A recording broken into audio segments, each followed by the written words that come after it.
said, like conspiracy stuff, like it's very much proven that like social media is made to like influence us to buy things. Like the Facts. main point of social media and the reason why it is so addicting today is because we are consumers, right? Like we use it, it's free, which is awesome, but it like because it's free, we're the ones being sold. Like that's what people will say. Cause Mm. it's like we literally the whole point of social media is to keep us on and hooked for as long as possible.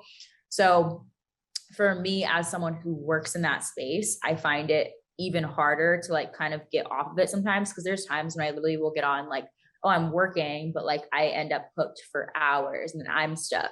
And then that makes me also question like, okay, well, what am I doing with my content, right? Like as a creator, what am I doing in that space? Yeah, Am I just you being walk a am I just very pushing forward that mission for corporations? You know what I mean? So it's like I have to ask myself that like really often. definitely, yeah.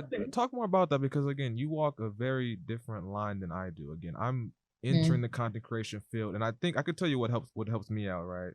It's helped me that I started making social media work for me, right? As opposed to me, as Yeah. opposed to the other way around, right? Because I used to just post whatever and see whatever is going on with such and stuff like that. I had to get out of that space. And it just made me Mhm. hate social media more, right? So I had to get out of that.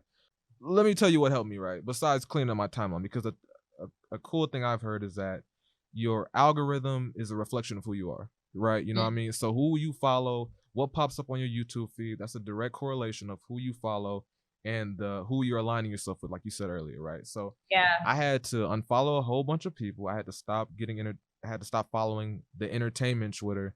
You know what I mean? And I Yeah. started. If you go on my content, right, my Twitter right now, it's a bunch of financial advisors, just stuff like that, right, on Twitter.